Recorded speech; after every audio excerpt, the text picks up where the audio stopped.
자, 오늘 아둘람 기도회는 우리 세 번의 아둘람 기도회 중에 마지막 재정의 어려움을 당한 성도들을 위하여 그리고 우리가 함께 기도하는 기도회입니다.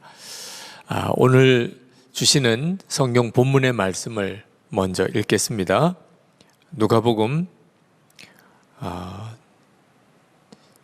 6장 13절에서 15절 말씀입니다. 누가복음 6장 13절에서 15절 말씀. 집 하인이 두 주인을 섬길 수 없나니 혹 이를 미워하고 저를 사랑하거나 혹 이를 중히 여기고 저를 경히 여길 것임이니라. 너희는 하나님과 재물을 겸하여 섬길 수 없느니라. 바리새인들은 돈을 좋아하는 자들이라. 이 모든 것을 듣고 비웃거늘 예수께서 이르시되 너희는 사람 앞에서 스스로 옳다 하는 자들이나 너희 마음을 하나님께서 아시나니 사람 중에 높임을 받는 그것은 하나님 앞에 미움을 받는 것이니라. 아멘. 코로나19로 인해서 재정의 어려움을 겪는 이들과 또 그런 사람들이 참 많아졌습니다만 꼭 코로나19 때문만은 아닌 것 같습니다. 제가 어려서 살아오면서 또 목회자로서 목회하면서 재정의 문제는 항상 저 자신에게도 문제였고 또 우리 성도들에게도 문제였습니다. 재정의 어려움에 대한 문제가 없었던 때가 있었을까? 제 기억 속에는 한 번도 그런 적이 없었다, 그런 생각이 듭니다.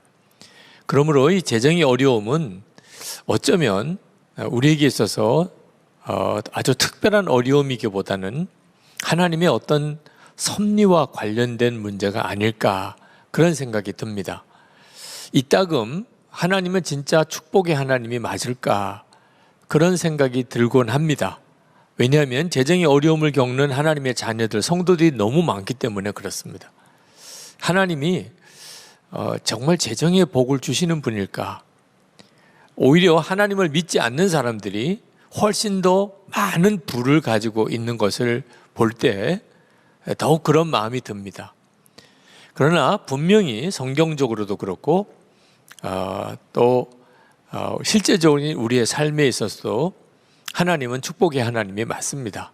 하나님은 우리가 풍요하게 살기를 원하시고 또 그렇게 살게 하실 능력이 있으신 분이십니다. 천지가 다 하나님의 것이니까요. 그런데 하나님은 우리에게 무조건 우리가 하나님의 자녀라고 우리에게 재정적인 부유함을 주시지는 않으시는 것이 분명합니다.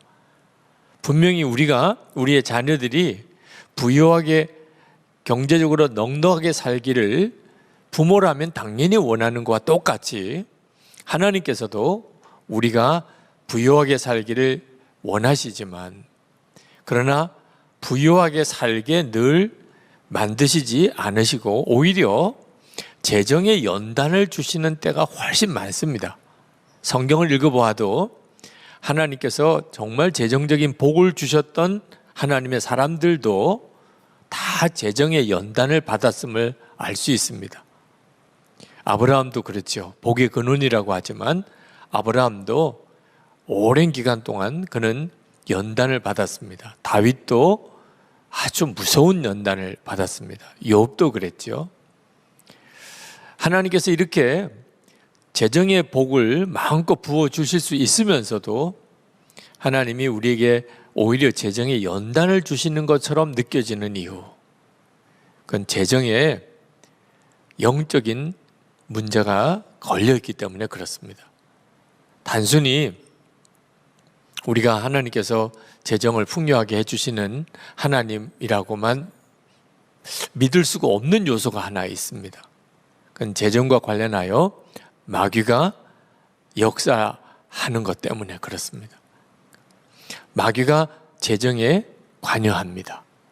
그래서 하나님께서 우리에게 재정을 마음껏 허락하지 않으시는 겁니다. 잘못하면 우리가 마귀에게 사로잡혀 버리기 때문에 그렇습니다. 재정에 대한 연단, 성경에 나오는 연단 중에 가장 대표적인 경우가 욥이죠. 그죠? 욥은 당대의 가장 큰 부자였다가 그 모든 소유를 하루아침에 다 잃어버렸습니다. 그런 무서운 재정의 연단을 받았는데 그 배경에는 마귀가 있었습니다. 마귀가 하나님 앞에서 욥을 이렇게 참수합니다. 욥기 1장 9절에 보면 사탄이 여호와께 대답하여 이르되 욥이 어찌 까닭 없이 하나님을 경외하리까. 그러면서 11절에 가서 이제 주의 손을 펴서 그의 모든 소유물을 치소서. 그리하시면 틀림없이 주를 향하여 욕하지 않겠나이까. 그러니까 욥에게 당한 이 재정의 무서운 연단은 사실은 그 배경에 마귀의 참소가 있었던 겁니다. 어떤 참소냐면 사람은 하나님이 잘해주시면 하나님을 믿고 하나님이 잘해주시지 않으시면 하나님 떠납니다. 그게 사람입니다. 이게 정말 무서운 참소죠. 그러나 솔직히 우리 스스로를 돌아보면 우리의 마음이 뜨끔할 정도로 전곡을 찌르는 이야기입니다. 마귀가 말합니다. 하나님 잘해줘 보세요. 그러면 잘 믿지요. 하나님 찬양도 하고 하나님께 충성도 하지요. 하나님 그 재정을 한번 거둬가 보십시오. 그러면 다 하나님 저주하고 떠나버립니다. 그러니까 여러분, 나는 신앙생활 잘하려고 했는데 그런데 이상하게 재정에 연단이 온다. 그러면 이제는 명심해야 합니다. 전에는 혹시 몰랐다 하더라도 이제는 상황을, 영적인 어떤 상황이 벌어지는지를 보아야 하는 거예요. 마귀가 너 이래도 하나님을 믿을 거니? 이렇게 말하는 상황입니다. 나는 하나님을 믿고 교회도 열심히 다니고 또 경건하게 살려고 애를 쓰는데 이 세상 마음대로 살고 온갖 죄 다 짓고 사는 사람이 더 경제적으로 더 풍요하고 나는 이렇게 가난에 찌달리고, 그럴 때 우리의 마음에 믿음의 시련이 오는 순간입니다. 이렇게 해도 하나님을 믿을 거냐? 바로 이 점 때문에 하나님께서 우리에게 무조건 재정적인 풍요를 주시지 않으시고 우리에게 재정의 연단이 오는 겁니다. 그래서 우리가 이 재정의 연단을 당할 때 재정의 문제에 있어서 하나님의 인도하심을 반드시 받아야 하는데 그 하나님의 인도하심이 세 가지가 있습니다. 재정적인 문제로 인해서 여러 가지로 마음에 부딪힘도 있고 또 지금 그 문제로 인한 어려움을 겪고 있으신 분, 하나님이 지금 이 상황에서 우리를 향한 인도하심이 세 가지가 있습니다. 그 첫 번째는 탐심을 버리라는 겁니다. 탐심은 재정에 있어서 하나님이 우리를 연단하실 가장 중요한 이유입니다. 이 탐심이 바로 마귀의 역사이기 때문에 우리가 재정을 사용할 때 이 돈에는 반드시 영적인 역사가 함께 온다는 것을 알아야 하는데 지금 여러분에게 마귀가 이 돈 문제를 가지고 역사했는지 안 했는지는 여러분 스스로가 자기를 속을 들여다보면 압니다. 그게 바로 돈에 대한 욕심입니다. 돈에 대한 욕심이 있다면 여러분 마음 안에 마귀가 무섭게 역사하고 있는 겁니다. 부자가 되고 싶은 사람, 여러분 정직하게 한번 여러분 스스로를 한번 마음을 살펴서 대답해 보세요. 부자가 되고 싶으십니까? 자, 그렇다면 그로 인해서 파멸과 멸망에 빠지게 된다. 디모데전서 6장 9절에 10절에 보면 부자가 되려는 사람은 파멸과 멸망에 빠지게 된다. 그러니까 부자가 되려는 마음 자체가 이제는 영적인 분별을 해야 합니다. 돈을 사랑하는, 여러분 돈 사랑하는 마음이 있습니까? 아마 있으실 겁니다. 근데 이 돈을 사랑하는 것을 전에는 그저 사람이면 다 돈 사랑하는 거지 뭐 돈 사랑하지 않는 사람 누가 있어? 이렇게만 생각했었다고 한다면 이제는 정확한 영적인 상태를 보아야 됩니다. 돈을 사랑하는 것이 일만 악의 뿌리라는 거예요. 그러니까 이건 전적으로 마귀가 역사하는 겁니다. 탐심이 뭐냐? 골로새서 3장 5절에 곧 우상 숭배라. 다시 말하면 마귀를 숭배하는 거라는 겁니다. 자, 이것이 돈과 관련된 영적인 역사이기 때문에 하나님께서 우리가 이 점에 대해서 준비되지 않은 상태에서 우리에게 재물을 마음껏 주실 수가 없는 겁니다. 만약에 마음에 탐심이 있는 사람, 부자 되고 싶은 사람, 돈을 사랑하는 마음이 있는 사람은 재물이 복이 아니고 독인 것입니다. 아브라함의 조카 롯이 소할 땅을 택하여 갔습니다. 그는 마음에 풍요함에 대한 갈망이 있었던 거죠. 그게 바로 탐심인 거죠. 아간이 여리고성이 무너졌을 때 하나님이 그 여리고성에 있는 재물은 다 하나님의 것이니까 누구도 손대지 마라. 근데 아간이 그것을 재물을 숨깁니다. 마음에 탐심이 역사하니까. 그리고 아간과 그 집안이 다 죽지요. 엘리사의 종 게하시가 나병에 걸린 나아만 장군, 절대로 그가 가져온 예물에 손대지 말라고 그렇게 엘리사가 당부했는데도 게하시가 그 나아만을 쫓아가서 재물을 탐하지요. 그리고 나아만이 가졌던 나병을 고스란히 게하시가 뒤집었습니다. 아나니아와 삽비라 자기가 땅 팔아가지고 교회에 헌금했는데 마음에 아까운 마음이 들어서 일부를 감추고 그 땅값 다라고 거짓말한 것 때문에 죽어 나갔어요. 그때 베드로가 내 마음에 어찌하여 마귀가 가득하냐 그렇게 이야기를 했습니다. 그러니까 여러분, 재정을 위해서 우리가 하나님께 기도합니다. 하나님, 재정이 어렵습니다. 재정을 빨리 회복시켜 주세요. 하나님 축복의 하나님이시지 않습니까? 라고 기도할 때 우리가 먼저 우리 스스로가 정말 살펴야 하는 것이 내가 돈을 좋아하고 돈을 사랑하고 부자 되려고 하는 마음, 탐심이 내 속에 있는지를 스스로 살펴야 하는 거예요. 내 속에 마귀가 내 속에 가득한 상태에서 부유해지기만을 원하면 그 사람은 완전히 파멸인 거죠.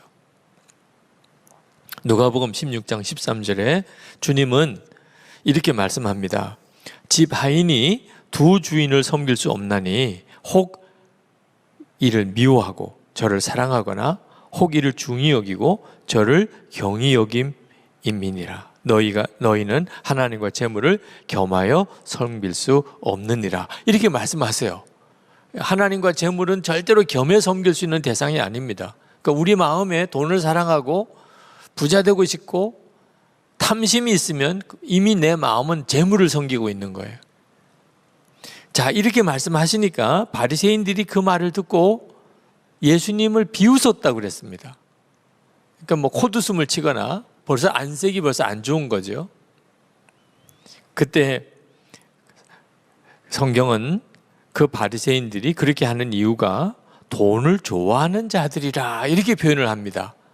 바리새인들은 하나님의 율법을 철저하게 지키기로 소문난 사람들이에요. 그런데 그 사람들을 돈을 좋아하는 사람들이라고 딱 성경은 아주 딱 단정을 합니다. 겉으로는 하나님을 잘 믿는 것 같은데도 속으로는 돈을 좋아할 수 있다는 거예요. 이런 사람을 율법주의자라고 말합니다. 왜 율법주의자들이 돈을 좋아할까요? 이유는 그들은 은혜라고 하는 개념이 없습니다. 그러니까 자기들이 하나님 앞에 복을 받을 만한 일을 했으니까 복을 받는다고 생각하는 거예요. 그리고 자기들이 복을 받았다면 복을 받은 증거가 분명히 나타나야 된다고 생각해요. 그러니까 부자가 되는 일은 대단히 중요한 문제예요. 만약에 자기들이 가난하다면 하나님 자기를 버린 증거예요. 자기가 하나님을 잘 못 믿었다는 뜻입니다. 철저하게 하나님과 사이에는 내가 심고 하나님이 그것을 나에게 갚아주시는 식의 정말 거래 관계죠. 그래서 율법주의자들, 바리새인들은 돈에 거의 목숨을 겁니다. 돈이 없다는 것은 하나님의 축복을 잃어버렸다. 하나님이 나를 사랑하지 않으신다. 그런 증거와도 같다고 생각하니까. 이게 기가 막히게 하나님도 버리게 돼요. 돈을 붙잡느라고. 그래서 부자 청년이 와서 영생을 구할 때 예수님께서 내 가진 소유를 다 가난한 자에게 나눠주라. 그리고 나를 따르라.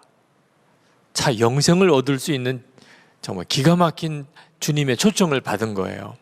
그런데 가지고 있는 것을 다 가난한 사람에게 나눠주라고 하니까 그 말로 인하여 마음에 근심하여 떠나갔다고 그랬습니다. 영생도 포기하는 거예요. 바로 이 점 때문에 하나님께서 우리에게 재정에 대한 연단을 먼저 주시는 겁니다. 내가 마음의 탐심을 버리게 하시는 거죠. 탐심이 있으면 그러면 재물의 복은 그에게 가장 소중한 것을 빼앗아 가는 거예요. 우리가 마음에 탐심이 가득해지면 그러면 교회가 더 이상 교회가 안 됩니다. 예수님께서 그 점을 정말 마음 아프게 생각하는 거죠.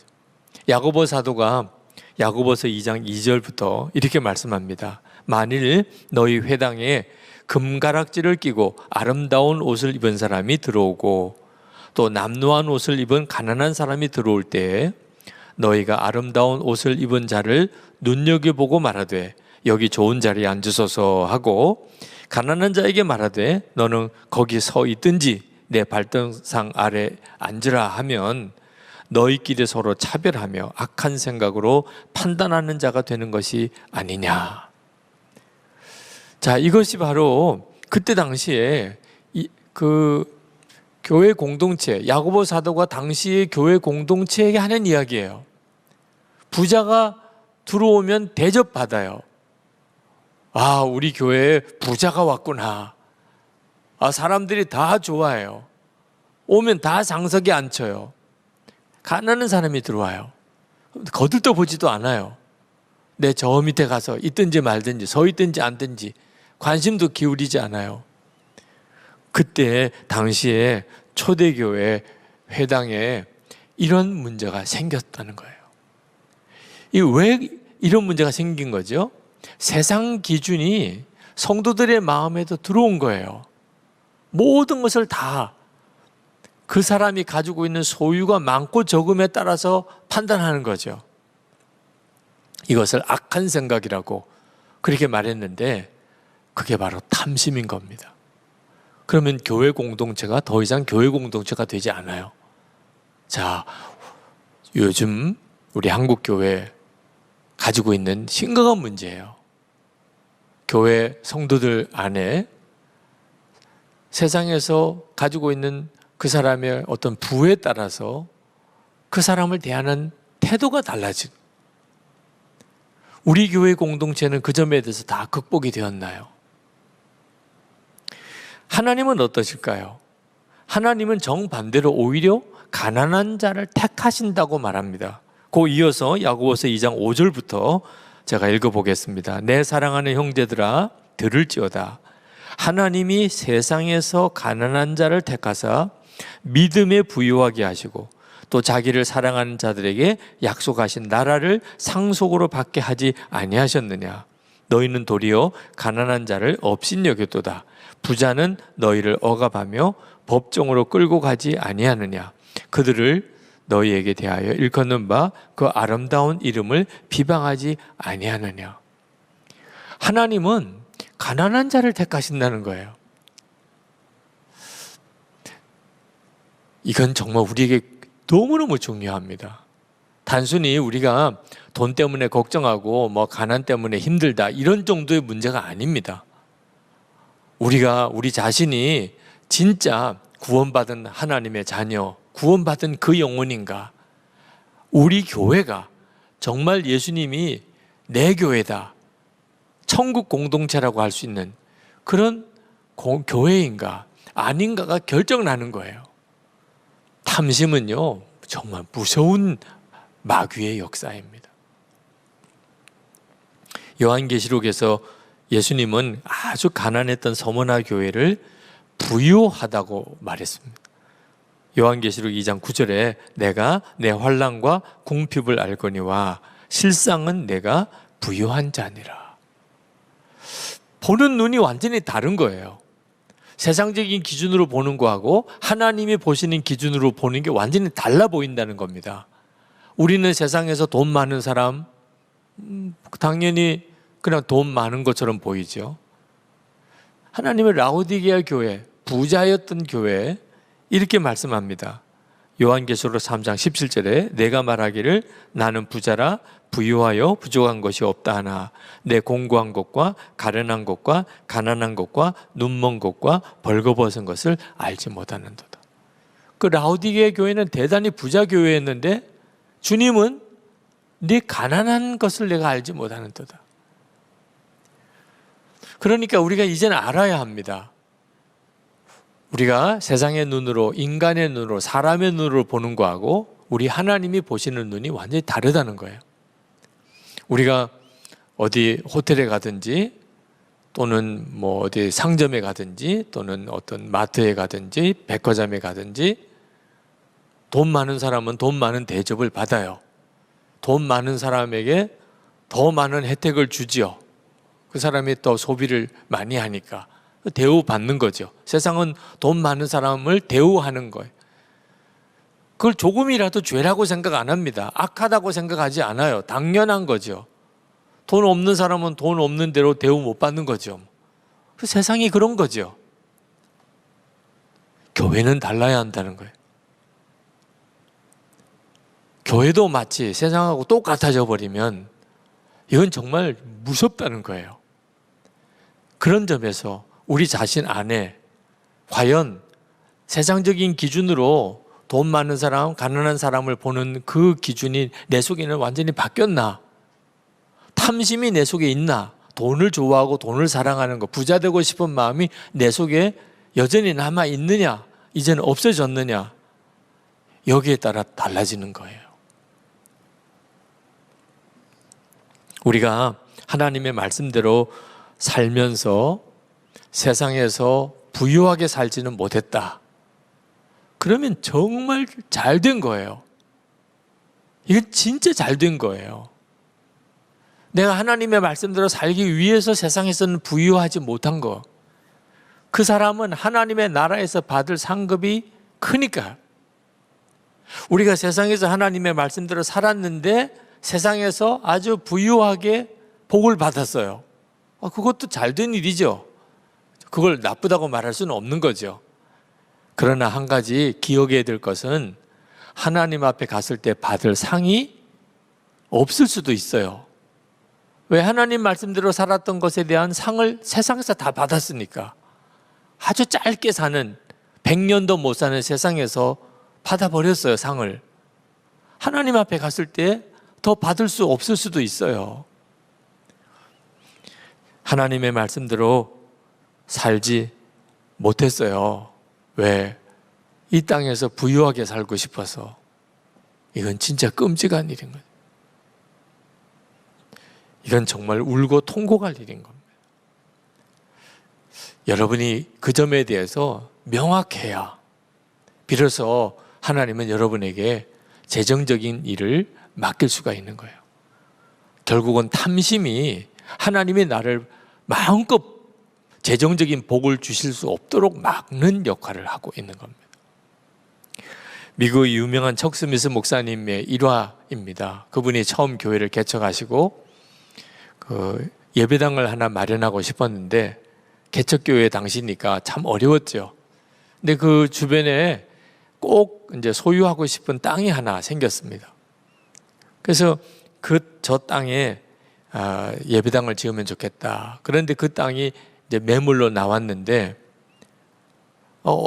어느 부자가 그 척 스미스 목사님에게 와서 자기가 100만 불을 헌금을 할 테니까 목사님 이것을 계약금으로 해서 그 땅을 구입하십시오.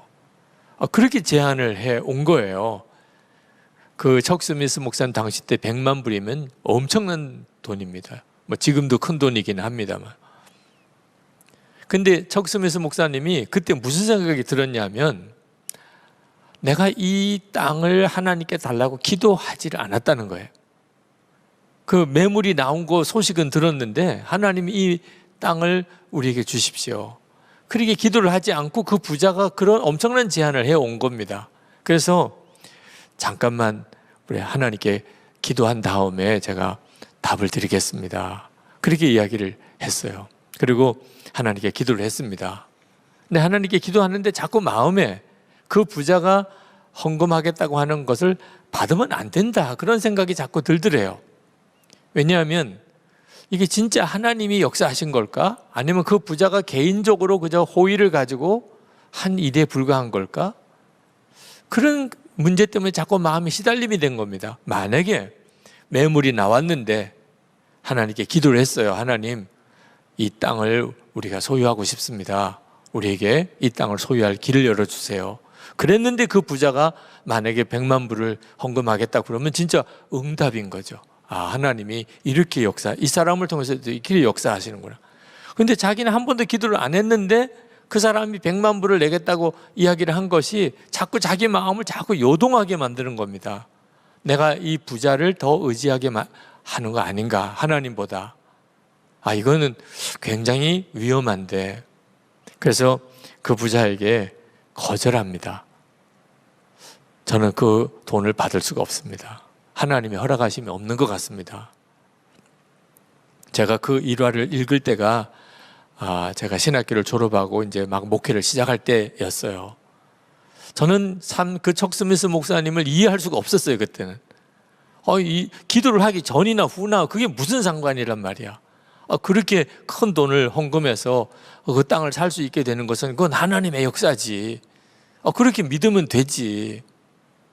근데 지금쯤 와서 가만히 그때 일을 생각하니까 척스미스 목사님이 이해가 돼요. 그분이 뭐 때문에 그걸 그렇게 주저했는지. 돈에는 마귀적인 힘이 있습니다. 돈을 의지하고 사람을 의지할 수 있게끔 우리를 이렇게 사로잡는 힘이 있는 거예요. 척스미스 목사님 자기도 모르게 그런 어떤 영적인 역사를 느끼게 된 거죠. 기도를 하고 응답받은 게 아니고 먼저 돈부터 생긴 거예요. 그게 척스미스 목사님을 긴장하게 만든 거예요. 대단히 위험하다. 이건 대단히 위험한 거야. 그걸 포기하고 난 다음에 정말 참 놀라웠게 하나님께서 빚 하나 안 지고 결국 그 땅을 소유하게 만들고 거기에 이제 예배당을 짓게 되죠. 지금쯤 와서 보니까 탐심이라는 게 목사의 마음에도 무섭게 역사하는구나. 여러분, 절대로 이것을 작게 생각하면 안 됩니다. 우리가 재정적인 어려움을 겪는다 하는 문제보다 더 심각한 문제는 돈 때문에 영혼을 팔아버리는, 완전히 마귀 종이 되는 일이, 그게 훨씬 더 무서운 거예요. 야고보 사도는 여러 가지 시험을 만나거든 온전히 기쁘게 여기라, 그런 말씀하셨어요, 야고보서에. 그런데 야고보서 5장에 가서는 들으라 부한자들아, 너에게 이 말 고생으로 말미암아 울고 통곡하라. 여러 가지 시험을 만날 때는 온전히 기쁘게 여기라 그러더니 부유한 자들에게는 울고 통곡하라고 이야기를 해요. 세상에 이게 뒤집어져도 한참 뒤집어진 거죠. 여러 가지 시험을 만난 사람은 울고 통곡해야 되고 부한 자들은 온전히 기쁘게 여겨야 되는 거 아닙니까? 근데 완전히 뒤집어 놓고 이야기를 하는 거예요. 탐심이 있는 자가 부유함을 얻게 됐을 때 그 영혼이 궁극적으로 처해질 그 상황이 너무 두렵기 때문입니다. 야고보서 5장 2절 3절에 너희 재물은 썩었고 너희 옷은 좀 먹었으며 너희 금과 은은 녹이 슬었으니 이 녹이 너희에게 증거가 되며 불같이 너희 살을 먹으리라. 너희가 말세에 재물을 쌓았도다. 돈을 많이 모아두는 게 절대로 복이 아닙니다. 이제 그 뒤에 하나님의 인도하심이 또 이 문제와 관련해서 나오니까 그때 그 문제를 더 말씀을 드리죠. 우리가 돈에 대한 이 탐심, 욕심이 없어졌는지는 하나님이 우리를 어떻게 쓰실지에 대한 대단히 중요한 테스트 과제예요. 제가 부산에서 목회할 때 가까이에 일신기독병원이라고 있었습니다.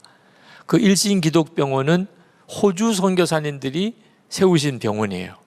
근데 호주 선교사님들이 한동안 병원을 다 경영을 해 가시다가 어느 시점쯤에 이것을 이제 한국 사람에게 이 병원 경영을 넘겨줘야 되겠다, 그런 판단을 했습니다.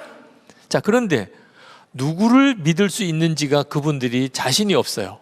어떤 사람에게 이 병원 경영을 맡길까? 그래서 그 호주 선교사님들이 테스트를 했다는 거예요.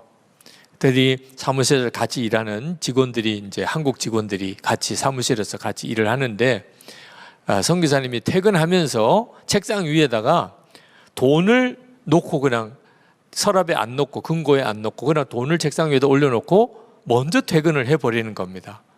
그러면 이제 남아있는 한국 직원들이 뒷마무리를 하고 문 단속을 하고 나가는 거죠. 자, 그 돈, 선교사님 책상 위에 있는 그 돈, 그거 그 다음 날 어떻게 됐을까? 선교사님이 이제 출근해서 보는 거예요. 그 한국 직원이 그 돈을 어떻게 했는지. 그런 테스트를 거쳐서 돈에 대하여 일절 정직한 사람, 마음에 돈에 대한 탐심을, 사람은 누구나 마귀의 충동을 받지만 그것을 능히 이겨낼 수 있는 사람이 누군지, 그래서 그 병원 경영을 맡길 한국 스텝을, 직원을 선택했노라 한 이야기를 그 병원에 가서 들었어요. 지금도 똑같이 하나님이 하십니다. 우리에게 때때로 재정의 테스트가 와요. 이 돈을 어떻게 사용하는가? 하나님은 아십니다. 여러분, 이 일을 항상 명심해야 합니다. 두 번째로 하나님이 우리를 인도하시는 것이 염려하지 말라는 거예요. 염려하지 마라. 여러분, 사람은 누구나 다 살아가면서 마음에 크고 작은 염려거리가 있습니다. 사람이니까요. 그런데 하나님은 염려하지 말라고 계속 성경을 말씀하세요. 염려는 이 자체가 또 하나의 무서운 악한 영의 역사입니다. 누가복음 21장 34절에 보면 너희는 스스로 조심하라. 그렇지 않으면 방탕함과 술 취함과 생활의 염려로 마음이 둔하여지고 뜻밖의 그날이 덕과 같이 너에게 임하리라. 염려도요, 무서운 악한 영의 역사예요. 사실 염려가 마음에 있으면 하나님의 일 못합니다. 하나님 말씀에 순종 못합니다. 염려 때문에 주의 일 할 마음의 여력이 없어집니다. 계속 염려하고 사는 거예요. 그 일은 자연스러운 일이 아닙니다. 영적으로 내가 심각하게 문제가 생겼다는 뜻입니다. 무슨 문제가 생긴 거죠? 하나님이 아버지라는 사실을 믿지 못하고 있는 거예요. 그러니까 마음에 염려가 되는 겁니다. 여러분의 자녀들이, 어린 자녀들이 내일 밥 먹을 거 염려합니까? 가진 거 아무것도 없어요, 그 아이들이. 그런데도 그 아이들은 내일 아침 일어나면 그냥 차려져 있을 거라고 생각해요. 세상에 이런 믿음이 얼마나 놀랍습니까? 아무것도 가지고 있지 않으면서도 저녁 늦게까지 내일 아침거리 생각을 안 해요. 그리고 졸리면 자요. 눈 뜨면 밥. 마치 무슨 빚쟁이가 빚 받으러 온 것처럼 그냥 식탁에 가서 앉아요. 그러면 밥이 차려질 거라고 생각하는 거예요. 이유는 엄마 아빠가 있으니까. 엄마 아빠를 믿는 거죠. 하나님이 우리의 아버지세요. 우리가 예수 믿고 구원받은 영혼이에요. 가장 놀라운 복이 하나님이 아버지세요. 그렇다면 당연히 우리도 어린아이처럼 더 이상 이제는 먹고 입고 사는 것에 대한 염려가 없는 거죠. 예수님이 그렇게 말씀하셨어요. 하나님 아버지가 우리를 먹이고 살리지 않겠느냐. 무엇을 먹을까 입을까 염려하지 마라. 하나님의 나라를 위해서 먼저 기도해라. 그렇게 말씀하셨지 않습니까? 우리가 하나님이 아버지이신데 그렇게 믿으면서도 계속해서 돈 하고 염려하는 것을 정말 조심해야 돼요. 우리 자신도 영혼이 망가지는 거지만 자녀들을 생각해야 돼요. 예수 잘 믿는다고 하는 부모를 보면서 계속 입으로는 염려하고 돈 걱정하는 것, 아이들이 어떻게 해석해야 되나요? 아이들에게 하나님 믿어도 소용없다고 아주 웅변하는 것과 똑같아요. 그렇게 교회 열심히 다니고 하나님을 아버지라고 부르고 그렇게 믿으면서도 계속 먹고 있고 사는 걱정하고 산다면 자녀들에게 더 이상 예수 믿을 필요가 없다. 예수 믿어봐도 실제로 아무 도움도 그렇게 말하는 거랑 똑같다니까요. 남의 이야기 할 것도 아니죠. 저희 딸이 중학교 들어갔을 때 학교에서 선생님이 면접을 했대요. 그러면서 물었대요. 너 기도 제목 한 3가지가 있으면 말해봐라. 기도 제목들을 서로 내는 시간이었나 봅니다. 제일 첫 번째 기도 제목이 뭔가? 우리 교회 빚 다 갚아주세요. 참 담임 목사 딸답지요. 제가 이 교회 부임해 와서 교회 엄청난 재정적인 부채 때문에, 건축비 부채 상환 때문에 참 힘들고 어려웠던 때였습니다. 제가 그 이야기를 그 선생님으로부터 전해 듣고 마음이 참 아프더라고. 어떻게 해서든지 하여튼 결국은 저희 딸의 마음속에 한없는 돈 걱정을 심어줘. 그 중학교 들어간 아이의 3가지 기도 제목 중에 첫 번째가 교회 부채를 갚아달라. 우리도 모르는 사이에 우리는 우리 주변에 영적인 영향력을 끼쳐요. 염려는요, 정말 무서운 영향력입니다. 바울은 부한데도 처할 줄 알고 비난데도 처할 줄 아는 일체의 비결을 배웠다 그랬습니다. 빌립보서 4장 12절에 나는 비천에 처할 줄도 알고 풍부에 처할 줄도 알아 모든 일 곧 배부름과 배고픔과 풍부와 궁핍에도 처할 줄 아는 일체의 비결을 배웠노라. 자, 기가 막힌 거죠. 이것이 바로 예수를 믿는 사람의 고백이에요. 가난해도 좋아. 부자가 되어도 나는 실족하지 않아. 왜? 어떻게 사는지 다 나는 사는 법을 배웠으니까. 근데 그 비결이 뭘까요? 그 비결이 13절 말씀에 보니까 능력 주시는 자 안에서 모든 것을 할 수 있느니라. 그러니까 예수님 안에 거하는 것 때문에 가난해도 상관없고 부유함이 와도 자기는 그 점 때문에 마음의 시험이 없다는 거예요. 이것이 바로 우리가 예수님을 진짜 믿게 될 때 우리 안에 일어나는 역사예요.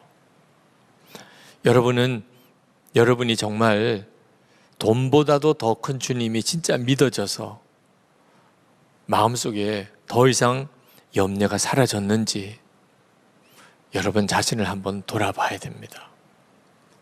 저도 가족을 먹이고 입힐 방법이 없어서 정말 3개월 동안 하나님 앞에 전심으로 기도만 해야 될 그런 때도 있었어요. 제가 1년 동안 교회에서 건축비 헌금을 해야 되니까 생활비 다 헌금 작정하고 생활비 없이 1년 동안을 살아본 적도 있습니다. 이 교회에 와서 건축비 엄청난 부채를 지고 이걸 도대체 어떻게 감당하나 마음의 그 눌림 때문에 심장에 쇼크가 왔던 일도 경험했던 적이 있어요. 그런 재정적인 어떤 무서운 어떤 염려가 다가올 때 그때마다 이길 수 있었던 길은 나는 죽었습니다. 그 고백이었어요. 십자가에서 예수님과 함께 우리가 십자가에 함께 죽었고 이제는 예수님의 생명으로 살게 되었다. 로마서 6장 3절 4절의 그 복음, 갈라디아서 2장 20절의 그 복음을 그대로 살아내지 않으면 염려를 이길 수 있는 길이 없었어요. 그리고 지금 여기에 와 있는 거예요. 하나님은 우리를 반드시 염려하지 않고 사는 훈련을 하게 하시는데 주님을 바라보는 눈을 분명히 뜨게 하실 때 그렇게 됩니다. 강화도에 있는 어느 교회가 필리핀 선교를 갔을 때예요. 근데 필리핀에 도착을 해서 숙소에 들어갔는데 충격적인 이야기가 들린 거예요. 재정을 맡은 회계 담당하시는 집사님이 돈을 잃어버렸다는 거예요. 그 선교 여정 동안에 모든 재정을 그 집사님이 다 가지고 있는데 그 돈을 넣은 봉투가 없어진 거예요. 분명히 돈을 가지고 비행기를 탔고 그리고 비행기에서 내려서 입국을 했고 그리고 택시를 타고 숙소에 왔는데 거기서 가방을 열어보니까 돈 봉투가 없는 겁니다. 다들 멘붕 상태에 빠져. 이제 이 선교 여정 동안 어떻게 우리가 이 여정을 감당하며 또 우리가 어떻게 생활도 하며 그래서 다들 모여서 심각하게 논의를 하고 비상금 있는 거 다 꺼내라. 그래서 다들 가지고 있는 비상금 선교 여행을 오긴 왔지만 그래도 외국을 나온 거니까 혹시라도 이것저것 쓸 거 있지 않을까 혹시 살 것도 있지 않을까 생각해서 모아둔 거 다 꺼내놓을 수밖에 없었어요. 그래가지고 그 비상금 다 모아가지고 선교 여정은 이제 겨우 감당을 했습니다. 그리고 이제 공항으로 이제 귀국하려고 공항으로 갔는데 공항 가는 택시를 불러다가 이제 갔는데 어느 한 팀이 택시를 타보니까 자기들이 공항에서 숙소까지 올 때 그 택시더래요. 그 기사도 그렇고 차도 그렇고. 그때 누가 한 분이 무슨 생각이 번뜩 들었냐면 혹시 돈을 택시에 흘린 건 아닐까? 그런 생각을 해서 자기가 앉아있는 뒷자리에 그 의자에 등 받침하고 앉는 시트 사이에 그 틈 사이를 이렇게 손을 집어넣어가지고 다 봉투가 만져지더래요. 그러고 보니까는 회계 집사님이 거기에 앉았다가 그리고는 봉투를 빠뜨리고 거기에 들어간 거예요. 그리고는 그 여정 내내 그 택시가 돌아다니고 영업을 했는데도 누구도 그걸 못 발견한 거죠. 그리고 선교팀이 마지막 돌아오는 길에 그걸 찾은 겁니다. 공항에서 난리가 났겠죠. 돈 찾은 것도 참 기가 막히고 그 과정도 기가 막히고 무엇보다도 돈 하나도 없이 그 선교 여정 다 마치고 이제는 선교비 통째로 다 다시 되찾은 거예요. 그래서 그 선교사님 학교 설립하는 과정에 필요한 재정으로 마지막 헌금 다 드리고 어차피 그 돈은 선교비로 쓰려고 가져온 거니까 그리고는 돌아왔었노라고 그러면서 이제 비행기 타고 오면서 선교팀 안에 이제 정말 간증이 막 풍성해진 겁니다. 한 분이 그런 이야기를 하더래요. 돈을 잃어버리고 비상금까지 다 털어내고 난 다음에 딱 마음에 정리가 되더래요. 물건 살 거, 돈이 없으니까 물건 어떻게 사요? 쇼핑할 생각, 돈이 없는데 어떤 쇼핑을 해요? 그냥 오직 주님만 바라보고 그리고 정말 선교지 가는 데마다 그 현지인들 섬기고 기도하고 복음 전하는 거에만 올인할 수 있었다. 돈이 없으니까 그렇게 되더라는 거예요. 그리고 자기가 가장 놀라운 복을 받았다. 해외 나오는 길에 면세점도 들러보고 뭐도 사고 이렇게 생각을 처음에 나올 때는 그런 생각도 가졌는데 그게 싹 없어졌다는 거예요. 하나님께서 우리에게 때때로 재정에 대해서 우리를 참 우리가 스스로 생각하기에는 이렇게까지 하셔야 됩니까? 라고 우리를 몰아가실 때가 있는데 하나님이 원하시는 것은 주님만 바라보라는 실제적인 체험을 주시려고 하는 돈 없이도 살 수 있다는 것을 우리에게 실제로 경험하게 해주시려고 하십니다. 주님만 함께 계신다면. 끝으로 세 번째 하나님의 인도하심은 주라는 거예요. 주라는 거. 하나님께서는 우리에게 먼저 받으려고 하지 말고 먼저 주라고 하시는 거. 누가복음 16장 38절에 주라 그리하면 너에게 줄 것이니 곧 후히 되어 누르고 흔들어 넘치도록 하여 너에게 안겨주리라. 너희가 헤아리는 그 헤아림으로 너희도 헤아림을 도로 받을 것이니라. 하나님께서 이렇게 우리에게 먼저 주라고 하시는 거, 그 다음에 하나님이 넘치도록 안겨주시겠다고 하셨는데, 이렇게 먼저 줄 수 있는 것은 우리가 복이 있는 자이기 때문에, 돈을 많이 벌어서 복을 받는 게 아니고 우리는 돈이 있으나 없으나 이미 복이 있는 자예요. 복이 있는 자의 특징은요, 주는 거예요. 복도 없는 사람이 움켜쥐는 겁니다. 그러니까 어떤 사람이 많은 사람에게 이렇게 나눠줘요. 그 사람은 참 풍성한 사람인 거죠. 어떤 사람은 많이 가지고 있는 것 같은데도 계속 움켜줘요. 참 불쌍한 사람인 거죠, 영적으로. 우리가 하나님의 자녀가 되었다면 당연히 우리는 정말 복 있는 자죠. 그러니까 우리는 주는 자의 복을 받았다는 거예요. 이 점을 항상 명심하라는 겁니다. 그리고 그 복은 이 세상에 쌓여져 있는 게 아니고 하늘에 쌓여져 있는 거라는 거예요.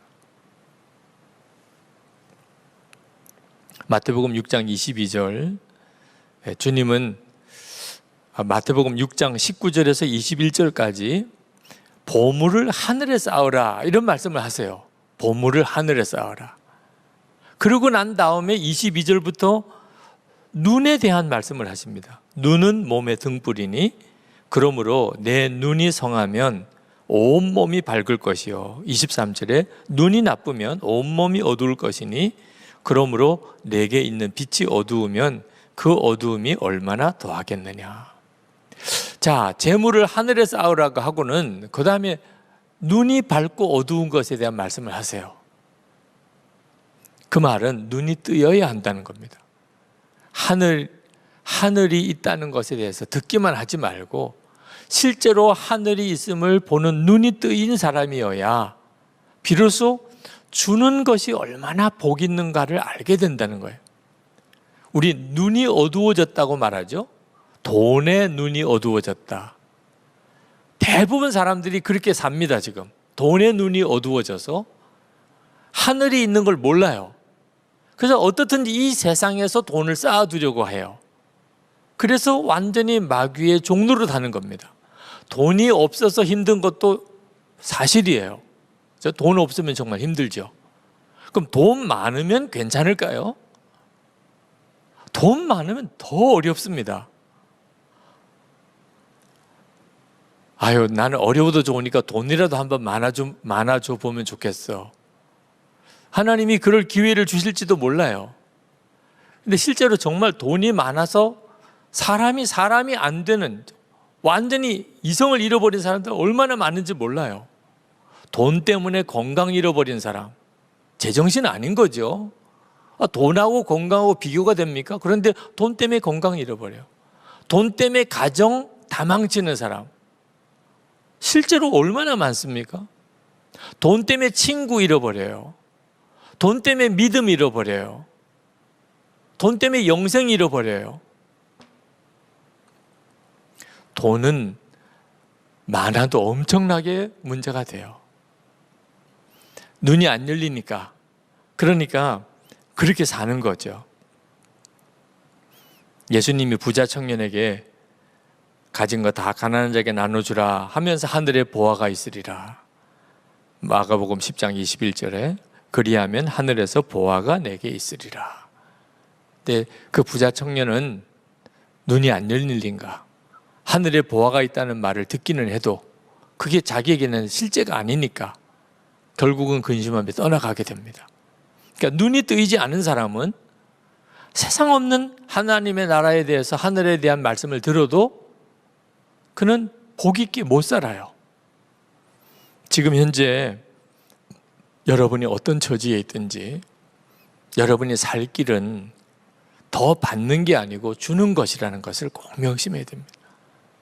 하나님께서 여러분에게 마음껏 부으실 수 있도록 살 수 있는 길이 뭐죠?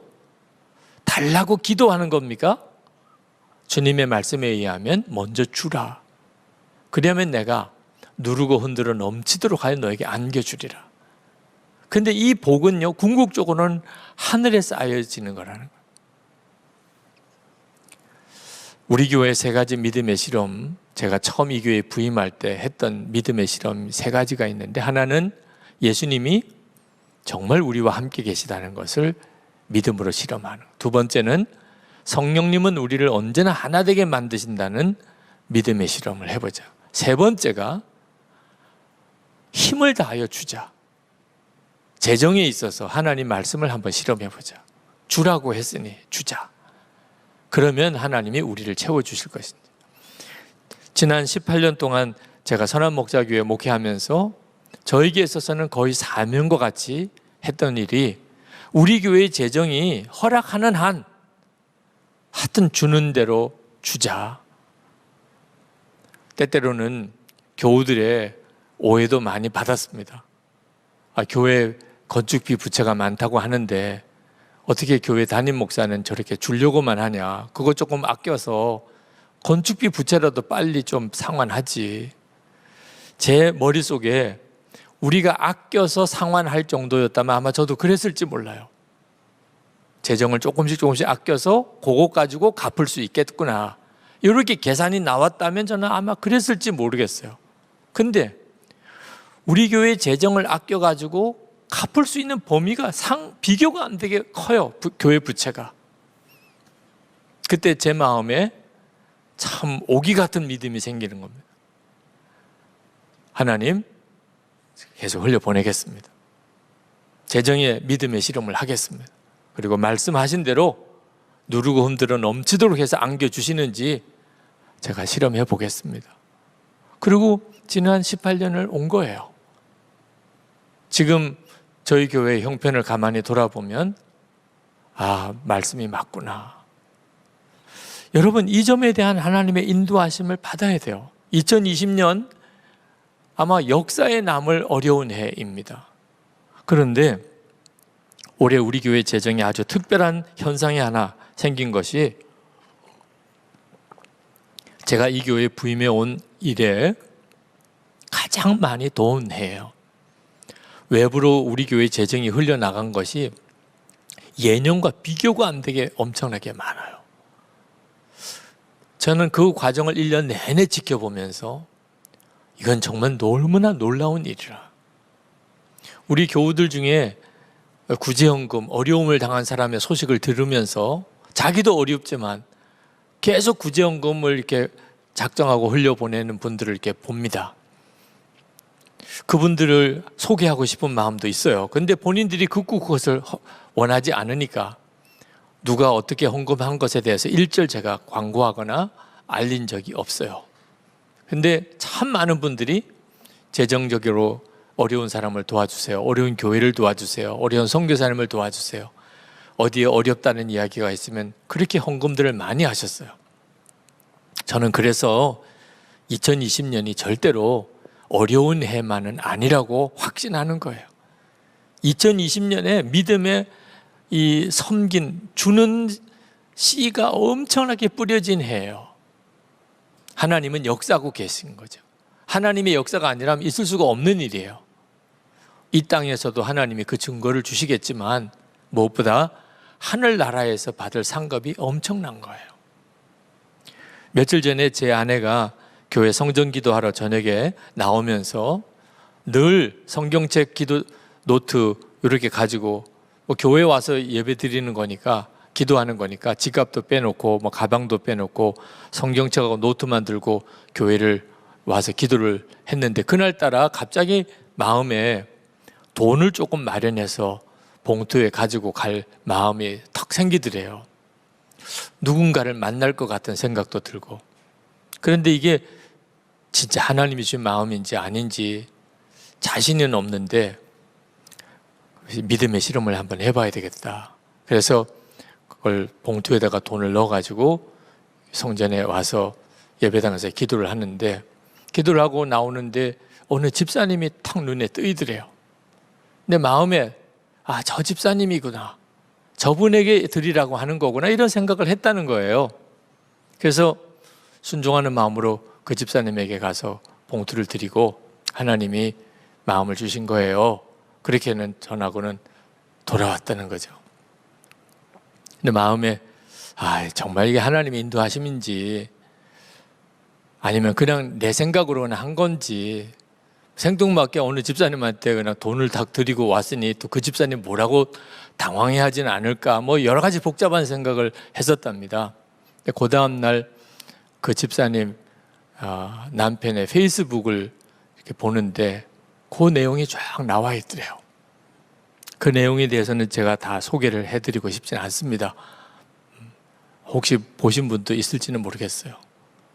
그 페이스북에 얼마나 그날 재정적인 어떤 위기 상황에 처해졌으며 전적으로 하나님만을 의지했으며 그리고 교회와 성전에서 기도를 했으며, 근데 갑자기 뜻밖의 교회 담임 목사님 사모님이 봉투를 하나 이렇게 건네주고 그러고는 하나님이 주신 거예요. 그러고는 가시는 거예요. 그 재정 문제로 인해서 하나님께 의탁하고 기도했던 그 과정에 대한 여러 가지 과정을 쭉 쓴 내용을 보고는 기가 막히게 하나님이 하신 거구나. 여러분, 이런 일은요 정말 황홀한 일인 거죠. 사실 우리가 돈을 얼마를 어떤 어려운 사람에게 주었다는 게 의미가 있는 게 아니고 하나님이 하시는 일에 내가 도구가 되었다는 거예요. 하나님이 역사하심에 어떤 내가 생생한 그 현장의 증인 속에 있었다는 거예요. 그 과정에서 하나님이 우리를 쓰시는 게 주는 거예요. 하나님이 어떤 사람에게 주려고 할 때 나를 통하여 그 사람에게 주는 방식으로 하나님이 역사하시는 거죠. 그렇게 쓰임을 받는 게 최고인 거예요. 저는 재물의 복이 이 은혜의 통로, 복의 통로로 하는 사실에 대해서 참 늦게 깨달았어요. 저는 재물의 복이 돈을 많이 가지는 것인 줄 알았어요. 다른 사람보다 훨씬 더 많은 부를 축적하는. 아니에요. 성경이 말하는 재물의 복은요 통로가 되는 거예요. 통로가. 돈은 엄청나게 많이 만져봐요. 근데 실제로 가진 건 없어요. 왜?